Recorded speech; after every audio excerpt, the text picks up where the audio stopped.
দেখো, এই ফ্রি ফায়ারটা সামান্য একটা গেম হলেও এটা যে অনেক মানুষের জীবন পরিবর্তন করে দিয়েছে, আবার অনেক মানুষের জীবন যে ধ্বংস করে দিয়েছে, এটা আমাদের সকলেরই জানা। তবে সামান্য এই গেমটা যে গোটা একটা পরিবারকে আবার নতুন করে জীবন দান করবে, এটা আসলে সকলের অজানা ছিল। হ্যাঁ বন্ধুরা, আজকের গল্পটি এমনই একটা পরিবারকে নিয়ে যারা এই ফ্রি ফায়ার গেমটাকে একেবারেই সহ্য করতে পারতো না, বরং তাদের সন্তান যখন এই গেমটা খেলতো তারা আরও উল্টো বকাবকি করতো। আর ভাগ্যের কি অপূর্ব লীলা খেলা, তখন সেই গেমটা আজকে গোটা পরিবারটাকে বাঁচিয়ে রেখেছে। আর এখন তার বাবা মাও উৎসাহ দেয় তাদের সন্তানকে যে ফ্রি ফায়ার খেলো। এজন্যই চলো জেনে আসি আসলে কি এমন ঘটেছিল ওই পরিবারটার সাথে। তো বেশি ব্যাকপ্যাক না করে ছোট্ট একটা ইন্ট্রো দিয়ে আজকের ভিডিও শুরু করা যায়। তো আজকের গল্পটা শুরু হতে চলেছে ছোট্ট একটা গ্রামের ছোট্ট একটা পরিবারকে নিয়ে। বাবা মা এবং তাদের দুই সন্তান অর্থাৎ দুই ভাই, ছোট্ট একটা পরিবার, খুব সুন্দরভাবে তাদের জীবনযাত্রা চলে যাচ্ছিল।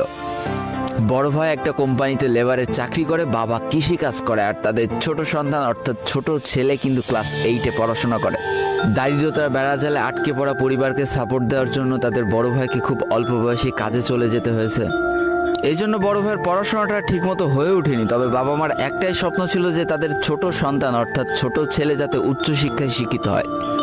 এই জন্য বাবা কৃষিকাজ করলেও সারাদিন মাঠে তুমুল কষ্ট করে এসে বাসায় যখন এসে দেখতো তাদের ছোট সন্তান পড়াশোনা করতেছে, সমস্ত কষ্ট এক চান্সে দূর হয়ে যেত।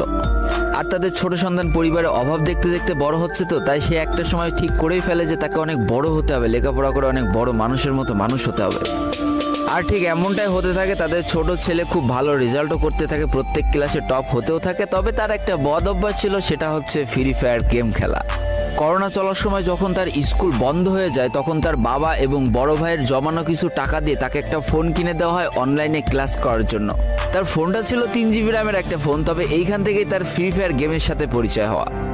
সারাদিন পড়াশোনার ফাঁকে সময় পেলেই সে ফ্রি ফায়ার গেম নিয়ে বসে পড়তো। আগে যেমন বাইরে খেলাধুলা করতো, এখন সে আর বাইরে খেলাধুলা করে না, ঘরে বসে সারাদিন ফোন টিপে আর ফোনে গেম খেলে। এদিকে তার বাবা মা যখন ফ্রি ফায়ার গেম খেলা দেখতো তখন প্রচণ্ড পরিমাণ রেগে যেত, এমনকি মারধর পর্যন্ত করতো যে তুই এই গেম খেলা বাদ দিয়ে দে। তবে তাদের ছোট ছেলে যতই বাবা মার বাধ্য সন্তান হোক না কেন, ফ্রি ফায়ার গেমটা ছাড়তে সে একেবারেই নারাজ। প্রথম দিকে পড়াশোনার ফাঁকে ফাঁকে গেম খেললো, যখন তার বাবা মা তাকে বকা শুরু করে তখন সে রাতের অন্ধকারে গেম খেলা শুরু করে। তবে বন্ধুরা বলে রাখা ভালো, সে কিন্তু তার পড়াশোনা একেবারেই ঠিক রেখেছিল, অর্থাৎ গেমের কোনো কালো ছায়া পড়াশোনার উপরে কোনোদিনই সে পড়তে দেয়নি, যার কারণে তার রেজাল্টও মোটামুটি ভালোই হতো। এতদিন পর্যন্ত পরিবারের সবকিছু ঠিকঠাকই ছিল। এবার আস্তে আস্তে পরিবারটা একটু একটু করে ভাঙতে শুরু করবে। পরিবারের সকলের সম্মতিতে পরিবারের বড় ছেলের সাথে পাশের গ্রামের একটা মেয়ের বিবাহ সম্পন্ন করা হয়। আর যেন বিবাহের কয়েক মাস যেতে না যেতে বড় ভাইয়ের পরিবর্তন লক্ষ্য করতে শুরু করা যায়। এতদিন ছোট ভাইয়ের পড়াশোনা খরচ বড় ভাই আর বাবা মিলে চালিয়ে আসলেও এখন আর বড় ভাই কিন্তু ছোট ভাইয়ের পড়াশোনা খরচ দিতে রাজি হয় না। তবে তাতেও খুব একটা ফারাক পড়ে না, কারণ তাদের বাবা এখনো শক্তভাবে তাদের পরিবারটাকে ধরে রেখেছে, অর্থাৎ বাবা কিন্তু কৃষিকাজ করে তাদের পরিবারটা খুব সুন্দরভাবে চালিয়ে নিচ্ছিল। তবে বলে রাখা ভালো, হাতের 5টা আঙুল যেমন এক হয় না, পরিবারের প্রত্যেকটা সন্তানের মন মানসিকতাও কিন্তু এক হয় না।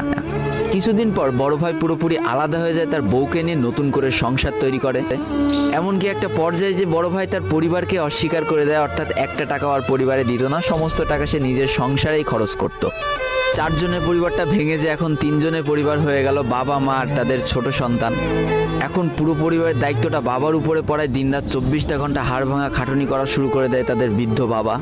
এদিকে তাদের ছোট সন্তান সবটা কাছ থেকে দেখে অনেক কষ্ট পেত, তারপরেও তার করার কিছুই ছিল না, তাকে পড়াশোনাটা চালিয়ে যেতেই হবে, কারণ বাবা মার একমাত্র স্বপ্ন তাকে পড়াশোনা করে মানুষের মতো মানুষ হতে হবে।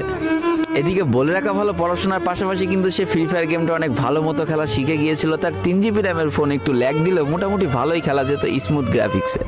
এমনকি সে আস্তে আস্তে টুর্নামেন্ট খেলাও শুরু করে। আর এখান থেকে যে টাকায় পেতো, 50 টাকা, 100 টাকা, 200 টাকা যা পেতো, সেই টাকাতে তার পরীক্ষার বই খাতা কিনতো, যাতে তার বাবার একটু কম পরিশ্রম করা লাগে, কম খাটনি করা লাগে। হাই রে, পরিবারের বড় ছেলে পরিবার থেকে আলাদা হয়ে গেল, আর ছোট ছেলে চিন্তা করছে বাবার কিভাবে কষ্ট কম করা লাগবে।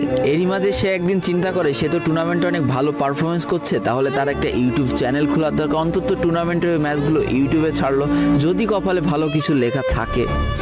এমনই একদিন তার একটা টুর্নামেন্ট চলছিল, সে বারান্দায় বসে বসে টুর্নামেন্টটা খেলছিল, আর ঠিক সেই সময় তার বাবা হাড় ভাঙা খাটুনি করে মাঠ থেকে কেবলই বাসায় ঢুকছিল। এমন সময় তার ছেলের পড়াশোনা বাদ দিয়ে গেম খেলা দেখে বাবা প্রচণ্ড পরিমাণ রেগে যায়, আর ফোনটা ধরে একটা আছাড় মেরে দেয়, যার কারণে তার ডিসপ্লেটা ফেটে যায়। সেই দিন সে ভাঙা ফোনটা আঁকড়ে ধরে অঝরে কেঁদেছিল, তার সমস্ত স্বপ্ন যেন এক নিমিষেই শেষ হয়ে গিয়েছিল। তারপরে সে স্কুলে যাওয়ার জন্য যে টাকা পেত সেই টাকাগুলো জমিয়ে জমে একটা সময় তার ফোনের ডিসপ্লেটা ঠিক করে, আর ডিসপ্লে ঠিক করতে 1500 টাকা লেগেছিল, আর সময় লেগেছিল প্রায় 4.5 মাস। আর এই 4.5 মাসে সেই ইউটিউব চ্যানেলের যে জিমেলটা ছিল সেই জিমেলটাও সে ভুলে যায়, অর্থাৎ তার ইউটিউব চ্যানেলটাও নষ্ট হয়ে যায়। কিন্তু পরিবারের ছোট সন্তানরা একটু ঘাটতারা হয়, কোনোভাবে কোনো কিছুতে হার মানতে রাজি হয় না, যেমন আমি। তাই সে আবারও ফ্রি ফায়ার খেলা শুরু করে, আবারও নতুন করে ইউটিউব চ্যানেল খোলা শুরু করে। সব কিছু মোটামুটি ঠিকই চলছিল, পড়াশোনাও সে আগের মতোই চলতেছে, এইদিকে টুর্নামেন্টও চলতেছে, এইদিকে ইউটিউবে আস্তে আস্তে তার সাবস্ক্রাইবারও বাড়া শুরু করে, একটা দুইটা এমন করতে করতে। কিন্তু হঠাৎ করে তাদের পরিবারটা জীবনের সব থেকে বড় একটা ধাক্কা খায়। যেহেতু তাদের বাবা কৃষিকাজ করে তাদের পরিবার চালাতে হিমশিম খাচ্ছিল, পরিবারের এত প্রেশার, 24 ঘন্টা হাড় ভাঙা খাটুনি করতে করতে একটা দিন হঠাৎ করে উনি প্যারালাইসিস হয়ে যায়। তার ডান পাশের হাত এবং পা পড়ে যায়, যার কারণে সে একেবারে অক্ষম হয়ে পড়ে। আর এটাই ছিল তাদের পরিবারের সব থেকে বড় কালো অধ্যায়।